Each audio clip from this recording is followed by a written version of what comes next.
ಕೊಟ್ಟು ಕಳಿಸಿದ್ರು. ನನಗೂ ಒಂದು ಗಿಫ್ಟ್, ಒಂದು ನೆನಪು, ರಿಮೆಂಬರ್ ಆಗಲಿ ಅಂತೇಳಿ. ನೋಡಿ ಅದ್ರ ಬ್ಯಾಗ್ ಮೇಲೆ ಸಹ ಪ್ರಶಾಂತ್ ಡಿಸೈನ್ ಅಂತೇಳಿ ಟ್ಯಾಗ್ ಸಹ ಹಾಕಿದ್ರು. ಸೊ 2 ಟೈಪ್ಸ್ ಆಫ್ ಬ್ಯಾಗ್ಸ್ ಮಾಡಿದ್ರು, ಚಿಕ್ಕ ಮಕ್ಳುಗಳಿಗೆ, ದೊಡ್ಡ ಮಕ್ಳುಗಳಿಗೆ. ತುಂಬ ಚೆನ್ನಾಗಿತ್ತು.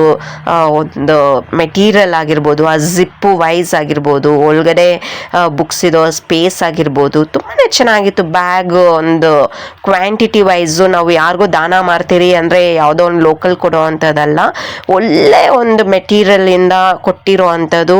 ಸೊ ನಮ್ಮ ಚಿನ್ನದ ದೂಪ್ನಲ್ಲಿ ಅಂತ ಸುಮ್ಮನೆ ಕರೆಯಲ್ಲ, ಅವ್ರಿಗೆಲ್ಲ ತುಂಬ ಚಿನ್ನದ ಮನಸ್ಸಿರೋದ್ರಿಂದಾನೇ ಈ ರೀತಿ ಒಂದು ಸೇವೆಗಳಲ್ಲಿ ಎಲ್ಲ ಅವರು ಮುಂದೆ ಬರ್ತಾರೆ. ನಮ್ಮ Satyamma, Muthyalamma, ಕರ್ಗ team trust members ಎಲ್ಲ ನೋಡಿ. ಇವಾಗ ನಾವು ಗೌರ್ಮೆಂಟ್ ಸ್ಕೂಲಿಗೆ ಬಂದರೆ ಈ ದುಪ್ನಳ್ಳಿಯಲ್ಲಿ ಇರೋ ಅಂಥದ್ದು ಬ್ಯಾಗ್ಸ್ನೆಲ್ಲ ತೊಗೊಂಡು ಬಂದು ಇವಾಗ ಅಲ್ಲಿ ಇಟ್ಬಿಟ್ಟು, ಮತ್ತು ಇದ್ರ ಜೊತೆಗೆ ಸ್ವೀಟ್ಸ್ ಸಹ ಕೊಡ್ತಾರೆ, ಲಡ್ಡು ಸ್ವೀಟ್ಸ್.